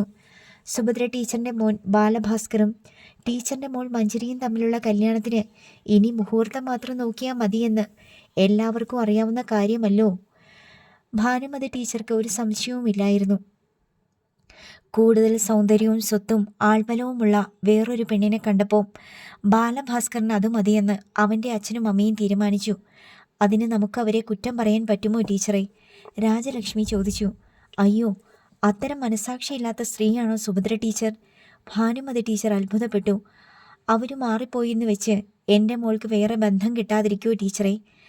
നമ്മുടെ ഗവൺമെൻറ് കോളേജിലെ അസിസ്റ്റൻ്റ് പ്രൊഫസറാ പയ്യൻ. അച്ഛനും അമ്മയ്ക്കും ഒറ്റ മോൻ. ഞങ്ങളതങ്ങ് നിശ്ചയിച്ചു. വിവാഹ മുഹൂർത്തം നോക്കിക്കണം. അതിനാ ജോൾസിൻ്റെ കാര്യം ചോദിച്ചേ, രാജലക്ഷ്മി പറഞ്ഞു. നമ്മുടെ ശിവൻ്റെ അമ്പലത്തിൻ്റെ പടിഞ്ഞാറേ നടയിൽ രാമവാര്യരുണ്ട് ടീച്ചറെ. ഒന്നാന്തരം ജോത്സ്യന. അദ്ദേഹത്തെ ചെന്ന് കണ്ടാൽ മതി. ഒരു ദോഷവും വരത്തില്ല. ശരി ടീച്ചറെ, നാളെ തന്നെ പോകാമെന്നാണ് വിചാരിക്കുന്നേ. എന്തവാ ടീച്ചറെ പയ്യൻ്റെ പേര്? ഭാനുമതി ടീച്ചർ ചോദിച്ചു. ജയമോഹൻ. സുഭദ്ര ടീച്ചറിൻ്റെ മോനെ പോലെ അത്ര വെളുത്ത് തുടുത്തിട്ടൊന്നുമല്ല. പക്ഷേ കണ്ടാൽ ആരും ഒരു കുറ്റവും പറയത്തുമില്ല. അല്ലെങ്കിൽ തന്നെ ആണുങ്ങൾക്ക് എന്തിനാ ടീച്ചറെ സൗന്ദര്യം? നല്ല പൗരുഷം വേണം, അതാ പ്രധാനം. രാജലക്ഷ്മിക്ക് തൃപ്തിയായി. ഉള്ളിടത്തെല്ലാം ഇന്ന് തന്നെ ഭാനുമതി ടീച്ചർ വാർത്ത എത്തിക്കും. അന്ന് വീട്ടിലെത്തിയപ്പോൾ രാമവാര്യരുടെ കാര്യം രാജലക്ഷ്മി അവതരിപ്പിച്ചു. ഇനിയിപ്പോൾ എന്തിനാ രാജി പൊരുത്തം നോക്കിക്കുന്നേ? വിവാഹം നടത്താൻ തീരുമാനിച്ച സ്ഥിതിക്ക് ഇനി അത് നോക്കിക്കരുത്. നെഗറ്റീവായി എന്തെങ്കിലും കണ്ടാൽ അത് പിന്നെ വലിയ മനോവിഷമത്തിന് ഇടയാക്കും. രാധാകൃഷ്ണൻ അനുകൂലിച്ചില്ല. പൊരുത്തം നോക്കിക്കാനല്ല രാധേട്ട, കല്യാണത്തിൻ്റെ മുഹൂർത്തം നോക്കിക്കണ്ടായോ? അതിനാ ജ്യോത്സ്യരെ കാണാൻ പോകണമെന്ന് പറഞ്ഞത്. രാജലക്ഷ്മി അയാളെ തിരുത്തി. അവിടുന്ന് പയ്യൻ്റെ അച്ഛനും അമ്മയും വന്നു. ഇവിടുന്ന് നമ്മളും അങ്ങോട്ട് പോകണ്ടായോ? ചെല്ലുമ്പോൾ പയ്യൻ്റെ ജാതകം മേടിക്കണം. വിവാഹ മുഹൂർത്തം നോക്കിക്കാനാണെന്ന് പറഞ്ഞാൽ മതി. വിലാസിനിയുടെ അഭിപ്രായവും വന്നു. എന്നാൽ നാളെ നമുക്ക് 3 പേർക്കും കൂടി പോകാം. രാധാകൃഷ്ണന് സമ്മതിക്കേണ്ടി വന്നു. 3 പേർ പോകുന്നത് ശുഭകരമല്ല. തന്നെയുമല്ല, നമ്മൾ മാത്രം പോയാൽ പോരല്ലോ. മഞ്ജരി മോൾക്ക് അമ്മാവന്മാരും ചെറിയച്ഛന്മാരും ഒക്കെ ഉണ്ടല്ലോ, അവരെയും കൊണ്ടുപോകണം. അതാണല്ലോ നാട്ടുനടപ്പ്. രാജലക്ഷ്മിക്ക് 2 ആങ്ങളമാരുണ്ട്. രാമചന്ദ്രൻ ദുബായിലാണ്, ഭരതൻ നാട്ടിലുണ്ട്, ബിസിനസ് ചെയ്യുന്നു. രാധാകൃഷ്ണന് 2 അനുജന്മാരുണ്ട്. ഗോപികൃഷ്ണൻ ബാങ്ക് ഉദ്യോഗസ്ഥനാണ്. ഗീതാകൃഷ്ണൻ സോഫ്റ്റ്വെയർ എഞ്ചിനീയറും. വിലാസിനിയുടെ ആ നിർദ്ദേശവും അംഗീകരിക്കപ്പെട്ടു. ഫോൺ ചെയ്ത് വിവരം പറഞ്ഞപ്പോൾ ഞായറാഴ്ച വരാമെന്ന് ഭരതനും ഗോപികൃഷ്ണനും സമ്മതിച്ചു. പയ്യൻ്റെ വീട് കാണാൻ ഞായറാഴ്ച രാവിലെ 11 മണിയാകുമ്പോൾ 4-5 പേർ ചെല്ലുമെന്ന് പ്രഭാകരൻ നായരെ രാധാകൃഷ്ണൻ ഫോൺ ചെയ്ത് അറിയിച്ചു. ജയമോഹൻ്റെ ഗ്രഹനിലയുടെ ഒരു കോപ്പി എടുത്തു വെച്ചേക്കാനും കൂട്ടത്തിൽ ഓർമ്മിപ്പിച്ചു. തീരുമാനങ്ങളും ഒരുക്കങ്ങളും മഞ്ജരി അറിയുന്നുണ്ടായിരുന്നു. അതിലൊന്നിലും തനിക്കൊരു പങ്കുമില്ലെന്ന് അറിയാവുന്നതുകൊണ്ട് അവൾ അതൊന്നും ശ്രദ്ധിക്കാനേ പോയില്ല. പരീക്ഷ മാത്രമായിരുന്നു അവളുടെ ചിന്ത. രാപ്പകലില്ലാതെ അവൾ പഠിച്ചു. ഞായറാഴ്ച രാവിലെ ഭരതനും ഗോപികൃഷ്ണനും വന്നു. ജയമോഹൻ്റെ വീട്ടിലേക്ക് പോകുന്നതിൽ നിന്ന് വിലാസിനി സ്വയം ഒഴിഞ്ഞു. നിങ്ങൾ പോയിട്ട് വാ, മോൾ തനിച്ചല്ലേ ഉള്ളൂ ഇവിടെ. വിധവയായതുകൊണ്ടാണ് ചേച്ചി ഒഴിഞ്ഞതെന്ന് രാജലക്ഷ്മിക്ക് തോന്നാതിരുന്നില്ല. 11 മണിയായപ്പോൾ ജയമോഹൻ്റെ വീട്ടിൽ രാധാകൃഷ്ണനും രാജലക്ഷ്മിയും ഭരതനും ഗോപികൃഷ്ണനും ചെന്നു. വീടും പരിസരവും അവർക്കിഷ്ടപ്പെട്ടു. വിശാലമായ പറമ്പിൽ പഴയ മട്ടിലുള്ള ഒരു ഇരുനില മാളിക. പ്രഭാകരൻ നായരും വിശാലാക്ഷിയമ്മയും സന്തോഷത്തോടെ അവരെ സ്വീകരിച്ചു. മുണ്ടും ഷർട്ടും ധരിച്ച് നെറ്റിയിൽ ചന്ദനക്കുറിയുമായി ജയമോഹനും ഉണ്ടായിരുന്നു. ദൈവവിശ്വാസമുള്ളവനാണ്. രാവിലെ അമ്പലത്തിൽ പോയിരിക്കുന്നു. രാജലക്ഷ്മി അയാളെ കണ്ട് ആശ്വസിച്ചു. ആദരവോടെയാണ് ജയമോഹൻ എല്ലാവരോടും സംസാരിച്ചത്. അയാളുടെ പെരുമാറ്റം ഭരതനും ഗോപികൃഷ്ണനും നന്നേ ബോധിച്ചു. വിവാഹം കഴിയുന്നത്ര നേരത്തെ നടത്തിയാൽ കൊള്ളാമെന്ന് ഞങ്ങൾക്ക് ആഗ്രഹമുണ്ട്. സ്വീകരണ മുറിയിൽ ഒന്നിച്ചിരുന്ന് സംസാരിക്കുമ്പോൾ പ്രഭാകരൻ നായർ അറിയിച്ചു. മോളുടെ എക്സാം നടക്കുമല്ലേ? അത് കഴിഞ്ഞാൽ പിന്നെ വേറെ തടസ്സമൊന്നുമില്ലല്ലോ അല്ലേ ചേട്ടാ? രാധാകൃഷ്ണനെ നോക്കി ഭരതൻ ചോദിച്ചു. എന്നാലും ഒരു 2 മാസത്തെ സമയമെങ്കിലും കിട്ടാതെ? രാധാകൃഷ്ണൻ ഒന്ന് സംശയിച്ചു. നാളെ തന്നെ കല്യാണ മണ്ഡപങ്ങളുടെ ഏറ്റവും അടുത്ത ഒഴിവ് നോക്കണം. എന്നിട്ട് ബുക്ക് ചെയ്യണം. അതിനനുസരിച്ചുള്ള മുഹൂർത്തം കിട്ടും. ഗോപികൃഷ്ണൻ പറഞ്ഞു. എൻഗേജ്മെൻറ്റ് നടത്തണ്ടായോ? രാധാകൃഷ്ണൻ ചോദിച്ചു. വിവാഹം ഉടൻ നടത്തുന്നുണ്ടെങ്കിൽ എൻഗേജ്മെൻറ്റിൻ്റെ ആവശ്യമില്ല. വെറുതെ എന്തിനാ എല്ലാവരെയും ഒരു ദിവസം കൂടി ബുദ്ധിമുട്ടിക്കുന്നേ? ഭരതൻ ചോദിച്ചു. ആരും അതിനെ എതിർത്തില്ല. വിശാലാക്ഷിയമ്മ എല്ലാവർക്കും ചായ കൊണ്ടുവന്നു. ജയമോഹനാണ് ചായ എടുത്ത് എല്ലാവർക്കും കൊടുത്തത്. വിശാലാക്ഷിയമ്മ തിരിച്ചു പോയപ്പോൾ രാജലക്ഷ്മിയും ഒപ്പം ചെന്നു. അടുക്കളയൊക്കെ ഒന്ന് കണ്ടിരിക്കാമല്ലോ. മഞ്ചിരിമോൾ വന്ന് കയറാനുള്ള വീടല്ലേ? രാജലക്ഷ്മി ചെന്നപ്പോൾ അവിടെ ഒരു ചെറുപ്പക്കാരൻ നിൽക്കുന്നുണ്ടായിരുന്നു. നൈറ്റിയായിരുന്നു അവളുടെ വേഷം. ഇതാരാ? രാജലക്ഷ്മി ചോദിച്ചു. ഇവിടെ എന്നെ സഹായിക്കുന്നത് ഇവളാ, പ്രസന്ന. ഇവളുടെ അമ്മയായിരുന്നു നേരത്തെ. ഗോമതി വീണ് കാലൊടിഞ്ഞ് കിടപ്പായപ്പം ഇവൾ വന്നു. എവിടാ പ്രസന്നയുടെ വീട്? രാജലക്ഷ്മി ചോദിച്ചു. ഇവിടെ അടുത്ത് തന്നെയാ, പരിങ്ങലോടെ പ്രസന്ന പറഞ്ഞു. അപ്പോൾ വൈകുന്നേരം വീട്ടിൽ പോകുമോ? ഇല്ല രാജലക്ഷ്മി, ഞാൻ വിടത്തില്ല. രാത്രിയിൽ ഒരാവശ്യം വന്നാൽ എനിക്കാരാ വേറെ സഹായം? രാജലക്ഷ്മിക്ക് ഒരു കല്ലുകടി അനുഭവപ്പെട്ടു. പ്രസന്ന ചെറുപ്പമാണ്, ആരോഗ്യവതിയും കാണാൻ സുന്ദരിയുമാണ്. ജയമോഹൻ്റെ ഗ്രഹനിലയുടെ കോപ്പി വാങ്ങിക്കൊണ്ടാണ് അവർ തിരിച്ചു പോന്നത്. മഞ്ചരിമോൾ ഭാഗ്യവതിയ, നല്ല ഒന്നാന്തരം ബന്ധമല്ലയോ കിട്ടിയേക്കുന്നേ. ആ അമ്മയും ഒരു പാവമാണെന്ന് തോന്നുന്നു. മോൾക്കവിടെ യാതൊരു അല്ലലും ഉണ്ടാകത്തില്ല. കാറിൽ വെച്ച് ഭരതൻ പറഞ്ഞു. അല്ലെങ്കിൽ തന്നെ അവൻ സർക്കാർ കോളേജിൽ അസിസ്റ്റൻ്റ് പ്രൊഫസർ അല്ലയോ? പിന്നെ വേറെന്തു നോക്കാനാ? ഗോപികൃഷ്ണൻ പറഞ്ഞു. എല്ലാവരുടെയും അഭിപ്രായം കേട്ടപ്പോൾ രാധാകൃഷ്ണൻ്റെ മുറുകിയ മനസ്സിനും ഒരയവ് വന്നു. വിധിച്ചത് ഇതാണെങ്കിൽ അത് തന്നെ നടക്കട്ടെ. പിറ്റേന്ന് തന്നെ സുമംഗലി കല്യാണ മണ്ഡപത്തിൻ്റെ ഓഫീസിൽ ചെന്ന് രാധാകൃഷ്ണൻ ഒഴിവുള്ള ദിവസങ്ങൾ അന്വേഷിച്ചു. അടുത്ത മാസത്തെ കുറേ തീയതികൾ അവർ കുറിച്ചു കൊടുത്തു. രാമവാര്യരെ കാണാൻ പോയത് രാജലക്ഷ്മിയും വിലാസിനിയും കൂടിയാണ്. മഞ്ജരിയുടെയും ജയമോഹൻ്റെയും ഗൃഹനില നൽകി അവർ കാര്യം അവതരിപ്പിച്ചു. വാര്യരെ, ഞങ്ങൾ കുറച്ച് തീയതികൾ കൊണ്ടുവന്നിട്ടുണ്ട്. അതിൽ നിന്ന് അനുയോജ്യമായ മുഹൂർത്തമുള്ള ഒരു തീയതി കണ്ടുപിടിച്ച് തരണം. ഒഴിവു ദിവസം കിട്ടിയാൽ വളരെ സന്തോഷം, വിലാസിനി പറഞ്ഞു. വാര്യർ ഗ്രഹനില രണ്ടും പരിശോധിച്ചു. എന്നിട്ട് മുഖമുയർത്തി രാജലക്ഷ്മിയെയും വിലാസിനിയെയും ഒന്ന് നോക്കി. പൊരുത്തം നോക്കിച്ചിട്ടാണോ നിങ്ങൾ ഈ കല്യാണം തീരുമാനിച്ചത്? വാര്യരുടെ ചോദ്യം കേട്ട് രണ്ടുപേരും ഞെട്ടി. ഈശ്വര, പൊരുത്തമില്ലേ? മനപ്പൊരുത്തം മാത്രമേ ഈ കല്യാണത്തിൽ നോക്കേണ്ടതുള്ളൂ വാര്യരെ, പെട്ടെന്ന് വിലാസിനി പറഞ്ഞു. മനപ്പൊരുത്തമുണ്ടെങ്കിൽ പ്രശ്നമില്ല. ജാതകം ഉത്തമമല്ല, അധവുമല്ല, മധ്യമത്തിൽ പൊരുത്തമുണ്ട്. അതുകൊണ്ട് പേടി വേണ്ട, വാര്യർ പറഞ്ഞു. രണ്ടുപേരും ആശ്വാസത്തോടെ അയാളെ നോക്കി. 27-ാം തീയതി ഞായറല്ലേ? അന്ന് രാവിലെ 7:30-ക്കും 8:15-നും മധ്യേ ഒരു മുഹൂർത്തമുണ്ട്. അയ്യോ, അത് വേണ്ട. ആ സമയത്ത് എല്ലാവർക്കും എത്തിച്ചേരാൻ ബുദ്ധിമുട്ടാകും. എന്നാൽ അന്നത്തെ അഭിജിത്ത് മുഹൂർത്തം എടുക്കാം. ഉച്ചയ്ക്ക് 11:50-നും 12:20-നും മധ്യേ. അത് മതി വാര്യരെ. അയാൾ അപ്പോൾ തന്നെ വിവാഹ ചാർത്ത് എഴുതി തയ്യാറാക്കി കൊടുത്തു. അവർ ദക്ഷിണ കൊടുത്ത് മടങ്ങി. അടുത്ത മാസം 27. മഞ്ജരി കലണ്ടർ പരിശോധിച്ചു. ഇന്ന് തൊട്ട് 34 ദിവസമുണ്ട്. അവസാന ദിവസത്തെ പരീക്ഷയും കഴിഞ്ഞ് 17 നാളുകൾ കൂടി. അവൾ ദീർഘമായി ഒന്ന് നിശ്വസിച്ചു. രാധാകൃഷ്ണനാണ് വിവാഹ ചാർത്തുമായി ജയമോഹൻ്റെ വീട്ടിലേക്ക് പോയത്. അയാൾ അത് പ്രഭാകരൻ നായരെ ഏൽപ്പിച്ചു. ചേട്ടനെ കണ്ട് സംസാരിച്ചിട്ട് ഓഡിറ്റോറിയം ബുക്ക് ചെയ്യാമെന്ന് വിചാരിച്ചാണ് ഇന്ന് തന്നെ വന്നത്. 27-ാം തീയതി അസൗകര്യമൊന്നുമില്ലല്ലോ? ഒരു ബുദ്ധിമുട്ടുമില്ലെന്ന് അപ്പം തന്നെ ഞാൻ രാജലക്ഷ്മിയെ വിളിച്ച് അറിയിച്ചായിരുന്നല്ലോ. ഞങ്ങൾക്ക് എന്തൊരുങ്ങാനാ രാധാകൃഷ്ണ? വീടൊന്ന് പെയിൻറ് ചെയ്യിക്കണം. വെഡ്ഡിംഗ് കാർഡ് പ്രിൻ്റ് ചെയ്യിച്ച് എല്ലാവരെയും ക്ഷണിക്കണം. പ്രഭാകരൻ നായർ പറഞ്ഞു. അന്ന് തന്നെ അഡ്വാൻസ് കൊടുത്ത് രാധാകൃഷ്ണൻ സുമംഗലി ഓഡിറ്റോറിയം ബുക്ക് ചെയ്തു.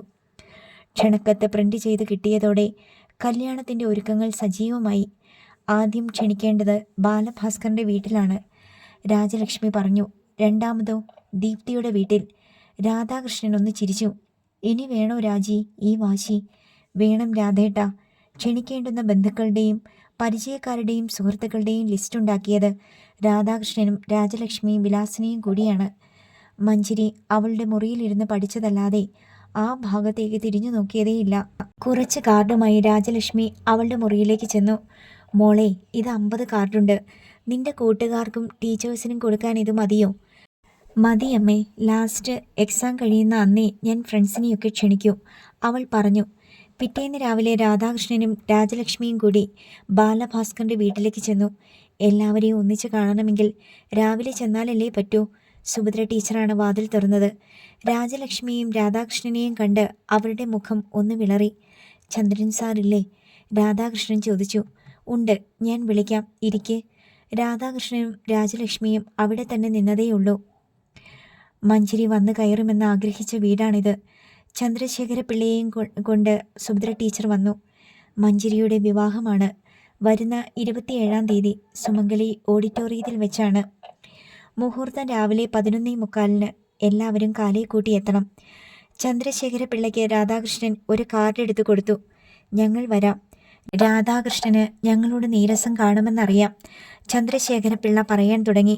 വേണ്ട സാർ, അതൊക്കെ ഞങ്ങൾ മറന്നു. ബാലുമോൻ എവിടെ? രാജലക്ഷ്മി ചോദിച്ചു. അവൻ കുളിക്കുകയാണ്, സുഭദ്ര ടീച്ചർ പറഞ്ഞു. ബാലുവിനോടും പറഞ്ഞേക്കണേ, എല്ലാവരും വന്ന് ചടങ്ങ് മംഗളമാക്കി തരണം, രാജലക്ഷ്മി പറഞ്ഞു. ഇരിക്ക് രാജലക്ഷ്മി, ഞാൻ ചായ എടുക്കാം, സുഭദ്ര ടീച്ചർ പറഞ്ഞു. ഇപ്പോൾ ഒന്നും വേണ്ട, ഇനി പലയിടത്തും പോകാനുണ്ട്.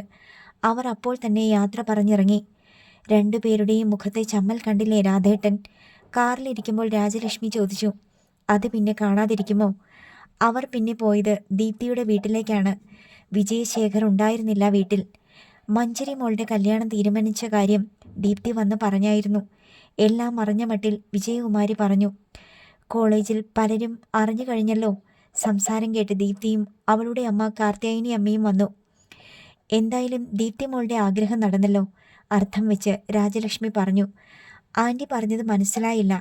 അല്ല, ബാലു ആയിരുന്നല്ലോ ദീപ്തി മോളുടെ മനസ്സിൽ. കഠിനാധ്വാനം ചെയ്താൽ നേടാൻ കഴിയാത്ത ഒന്നുമില്ല ഈ ലോകത്ത്, അർത്ഥം വെച്ച് രാജലക്ഷ്മി ഒന്നുകൂടി പറഞ്ഞു. മകളെ പരിഹസിച്ചത് വിജയകുമാരിക്ക് ഒട്ടും സഹിച്ചില്ല. മഞ്ജരി മോൾക്കും സന്തോഷിക്കാമല്ലോ, കടിച്ച പാമ്പ് തന്നെ വന്ന് വിഷമിറക്കാൻ പോവുമല്ലേ, അവർ കൊള്ളി വാക്കു പറഞ്ഞു. പാമ്പിനെ വരുത്താൻ ദീപ്തിമോളും കുറേ പരിശ്രമിച്ചിട്ടുണ്ട് അല്ലേ, രാജലക്ഷ്മി ചോദിച്ചു. രണ്ട് പെണ്ണുങ്ങളുടെയും സംസാരം രാധാകൃഷ്ണന് ഒട്ടും ഇഷ്ടപ്പെട്ടില്ല. വിജയശേഖർ വരുമ്പോൾ പറയണേ ഞങ്ങൾ വന്ന കാര്യം. കല്യാണത്തിന് എല്ലാവരും കാലേ കൂട്ടി വന്ന് പങ്കെടുക്കണം. കാർഡ് കൊടുത്ത് രാധാകൃഷ്ണൻ അവരെ ക്ഷണിച്ചു. തലേന്നേ വരും സാറേ ഞങ്ങൾ, വിജയകുമാരി പറഞ്ഞു. മുഖം വീർപ്പിച്ച് നിന്നതേയുള്ളൂ ദീപ്തി. അന്ന് കുറേ വീടുകളിൽ ചെന്ന് ക്ഷണിച്ചു രാധാകൃഷ്ണനും രാജലക്ഷ്മിയും. അതിനിടയിൽ കാറ്ററിംഗുകാരെ ഏർപ്പാടാക്കി. സ്റ്റേജ് ഡെക്കറേഷനും ടാക്സിയും ബുക്ക് ചെയ്തു. ഫോട്ടോഗ്രാഫറെ കണ്ട് അക്കാര്യവും ഏർപ്പാടാക്കി. വീടിൻ്റെ പെയിൻറ്റിങ്ങും ആരംഭിച്ചു. 10-ാം തീയതി മഞ്ജരിയുടെ അവസാനത്തെ പരീക്ഷയും കഴിഞ്ഞു. അന്ന് തന്നെ കാർഡ് കൊടുത്ത് അവൾ എല്ലാ സഹപാഠികളെയും ഡിപ്പാർട്ട്മെൻറ്റിലെ ടീച്ചേഴ്സിനെയും വിവാഹത്തിന് ക്ഷണിച്ചു. നാളെ തന്നെ കല്യാണ സാരി എടുക്കണം, ബ്ലൗസുമൊക്കെ നേരത്തെ തയ്ച്ച് കിട്ടണ്ടേ. പിറ്റേന്ന് ടൗണിലുള്ള ഏറ്റവും വലിയ ടെക്സ്റ്റൈൽ ഷോപ്പിലേക്ക് അവർ പോയി. സഹായത്തിന് ഭരതൻ്റെയും ഗോപികൃഷ്ണൻ്റെയും ഭാര്യമാരും എത്തി. സാരി സെലക്ട് ചെയ്യുമ്പോഴാണ് മഞ്ജരിയോടൊപ്പം ഡിഗ്രിക്ക് പഠിച്ച പഴയ ഒരു കൂട്ടുകാരിയായ ആരതിയെ യാദൃശ്ചികമായി അവൾ കണ്ടത്. കൂടെ ഒരു യുവതിയും ഉണ്ടായിരുന്നു. ഹായ് മഞ്ജരി, എന്താ വിശേഷം? ആരതി വേഗം ചെന്ന് സന്തോഷത്തോടെ അവളുടെ കൈ പിടിച്ചു. എൻ്റെ മാരേജ് ആടി, അടുത്ത 27-ന്. നിന്നെ കണ്ടത് നന്നായി. നിന്റെ ഒരു വിവരവുമില്ലല്ലോ കുറേ നാളായിട്ട്, മഞ്ജരി പറഞ്ഞു. ഞാനിപ്പോൾ പൂനെയിലാടി. അവിടെ ഒരു ചെറിയ പണിയൊക്കെ കിട്ടി. ഇതെൻ്റെ കസിൻ വിന്ദുജ. ഞങ്ങൾ ചെറിയൊരു ഷോപ്പിങ്ങിന് നോക്കിക്കൊണ്ടിരുന്ന സാരി ഇഷ്ടപ്പെടാതെ രാജലക്ഷ്മിയും വിലാസിനിയും മറ്റൊരു ഭാഗത്തേക്ക് പോയി. ആരാടി വരൻ? ആരതി കൗതുകത്തോടെ ചോദിച്ചു. ഇവിടെ ഞാൻ പഠിച്ച കോളേജിൽ തന്നെ അസിസ്റ്റന്റ് പ്രൊഫസറാണ്. എൻ്റെ സാറും കൂടിയാണ് ജയമോഹൻ സാർ. ബോട്ടണി ഡിപ്പാർട്ട്മെൻറ്റിലെയാണോ? ഞെട്ടലോടെ ബിന്ദുജ ചോദിച്ചു. അതെ, അറിയുമോ? മഞ്ജരി അവളുടെ മുഖത്തേക്ക് നോക്കി. ആരതിക്ക് മനസ്സിലായില്ലേ? ജയലക്ഷ്മി ചേച്ചിയുമായിട്ട് എൻഗേജ്മെൻറ്റ് നടന്നിട്ട് പിന്നെ മാറിപ്പോയ? ബാക്കി പറയാൻ ബിന്ദുജ മടിച്ചു. എന്താ എന്താ ഉണ്ടായേ? പെട്ടെന്ന് ഉത്കണ്ഠയോടെ മഞ്ജരി ചോദിച്ചു. ഒന്നുമില്ലടി. എന്തായാലും മാരേജ് ഫിക്സ് ചെയ്തില്ലേ? എന്നെ ക്ഷണിക്കുമല്ലോ അല്ലേ? 1 മാസം കൂടി ഞാനിവിടെ കാണും. ആരതി വിഷയം മാറ്റി. നിന്റെ നമ്പർ താ, മഞ്ജരി ആവശ്യപ്പെട്ടു. ആരതി പറഞ്ഞു കൊടുത്ത നമ്പർ അവൾ മൊബൈലിൽ സേവ് ചെയ്തു. ആ ജയലക്ഷ്മി ചേച്ചി ഇപ്പോഴെവിടെയാ? വെറുതെ എന്ന മട്ടിൽ മഞ്ജരി ചോദിച്ചു. NSSലാ, ഇംഗ്ലീഷ് ഡിപ്പാർട്ട്മെൻറ്റിൽ. ശരി, നിന്റെ പർച്ചേസ് നടക്കട്ടെ. ബിന്ദുജ ചേച്ചിക്ക് കോട്ടൺ സാരിയായി പ്രിയം. അവർ യാത്ര പറഞ്ഞു പോയി. പക്ഷേ മഞ്ജരിയുടെ മനസ്സിൽ വീണ വാക്കുകൾ മാഞ്ഞു പോയില്ല. ജയകർഷൻ സാറിന് അങ്ങനെയും ഒരു ചരിത്രമുണ്ടോ? എങ്കിൽ അതൊന്നറിയണമല്ലോ. എന്തിനാണ് വിവാഹ നിശ്ചയം കഴിഞ്ഞിട്ട് ജയലക്ഷ്മി മാറിപ്പോയത്? കല്യാണ സാരി സെലക്ട് ചെയ്യാൻ അവൾക്കൊരു ഉത്സാഹവും തോന്നിയില്ല. എല്ലാവരെയും സന്തോഷിപ്പിക്കാൻ വേണ്ടി ഒപ്പം വന്നേയുള്ളൂ. അമ്മേ, ഞാൻ ചില ഫ്രണ്ട്സിനെ ക്ഷണിക്കാൻ പോവുകയാണ്. ഉച്ചയായിട്ടേ വരൂ. രാവിലെ സ്കൂട്ടറും എടുത്ത് മഞ്ജരി ഇറങ്ങി. വെയിൽ കൊള്ളണ്ട മോളെ, കാറിൽ പോകരുതോ നിനക്ക്? വിലാസിനി ചോദിച്ചു. അത് സാരമില്ല, സ്കൂട്ടറാ എനിക്കിഷ്ടം. NSS കോളേജിലേക്ക് 8 കിലോമീറ്റർ ദൂരമുണ്ട്. ഒരിക്കൽ ഒരു ക്വിസ് പ്രോഗ്രാമിൽ പങ്കെടുക്കാൻ അവിടെ പോയിട്ടുണ്ട്. കോളേജിൻ്റെ പാർക്കിംഗ് ഏരിയയിൽ സ്കൂട്ടർ വെച്ചിട്ട് അവൾ ഇംഗ്ലീഷ് ഡിപ്പാർട്ട്മെൻറ്റ് തേടി ചെന്നു. പക്ഷേ ജയലക്ഷ്മി ടീച്ചർ ക്ലാസ്സിലാണെന്ന മറുപടിയാണ് കിട്ടിയത്. മഞ്ജരി കാത്തു നിന്നു. 20 മിനിറ്റ് കഴിഞ്ഞ് ബെല്ലടിച്ചപ്പോൾ അല്പനേരം കഴിഞ്ഞപ്പോൾ വരാന്തയിൽ കാത്തു നിന്നിരുന്ന അവളുടെ അടുത്തേക്ക് കണ്ണട ധരിച്ച സുന്ദരിയായ ഒരു ചെറുപ്പക്കാരി വന്നു. കുട്ടിയാണോ എന്നെ അന്വേഷിച്ചത്? ജയലക്ഷ്മി ടീച്ചർ, അവൾ ചോദിച്ചു. അതെ ടീച്ചറെ, ഞാൻ ആരതിയുടെ ഫ്രണ്ടാണ്. മഞ്ജരി, ടീച്ചറിനോട് ഒരു കാര്യം ചോദിക്കാനാണ് ഞാൻ വന്നത്. അവൾ സ്വയം പരിചയപ്പെടുത്തി. എന്താണ് മഞ്ജരിക്ക് അറിയേണ്ടത്? ജയമോഹൻ സാറുമായി കുറേ നാൾ മുമ്പ് ടീച്ചറിൻ്റെ മാരേജ് എൻഗേജ്മെൻറ്റ് നടന്നിരുന്നെന്നും പിന്നീട് ടീച്ചർ അതിൽ നിന്ന് പിന്മാറിയെന്നും ആരതി പറഞ്ഞു. എന്തുകൊണ്ടാണ് അത് വേണ്ടെന്ന് വെച്ചതെന്ന് അറിയാനാണ് ഞാൻ. ജയലക്ഷ്മി ടീച്ചർ അവളുടെ മുഖത്തേക്ക് തുറച്ചു നോക്കി. എന്തിനാണ് കുട്ടി ഇപ്പോൾ അതൊക്കെ അറിയുന്നത്? എൻ്റെ ചേച്ചിക്ക് ജയമോഹൻ സാറിൻ്റെ പ്രപ്പോസൽ വന്നിട്ടുണ്ട്. മിക്കവാറും അത് നടക്കുന്ന ലക്ഷണമാണ്. വേണ്ട മഞ്ജരി, ആളത്ര ശരിയല്ല. ആ കല്യാണം വേണ്ട തൻ്റെ ചേച്ചിക്ക്. പെട്ടെന്ന് ജയലക്ഷ്മി ടീച്ചർ പറഞ്ഞു. അതെന്താ ആൾ ശരിയല്ലെന്ന് പറഞ്ഞത്? മാരേജ് ഫിക്സ് ചെയ്ത ശേഷം അയാളുടെ വീട്ടിലെ മല്ലിക എന്ന വേലക്കാരി സ്ത്രീ എന്നെ കാണാൻ വന്നു. കല്യാണത്തിൽ നിന്ന് പിന്മാറണമെന്നും അവൾ 2 മാസം ഗർഭിണിയാണെന്നും കാരണക്കാരൻ അയാളായിരുന്നെന്നും. സത്യമാണോ അത്? ആന്തലോടെ മഞ്ജരി ചോദിച്ചു. തട്ടിപ്പാണെന്ന് വിചാരിച്ച് ഞാൻ അവളെ പോലീസിൽ ഏൽപ്പിച്ചു. അവളെ കൊണ്ടുപോകാൻ വന്നത് അയാളാണ്. പോലീസ് ചോദിച്ചപ്പോൾ അവൾ പറഞ്ഞത് സത്യമായിരുന്നു. അയാൾ പണം കൊടുത്ത് അത് ഒതുക്കിയത്. മിണ്ടാനാവാതെ മഞ്ജരി നിന്നു. അന്വേഷിച്ചപ്പോൾ അയാളെക്കുറിച്ച് അത്തരം വേറെയും കഥകൾ അറിഞ്ഞു. അയാൾക്ക് കാമഭ്രാന്താ കുട്ടി. ചേച്ചിക്ക് ആ ബന്ധം വേണ്ട. മഞ്ജരി ദുർബലമായി തലകുലുക്കി. അടുത്ത ഭാഗം നാളെ.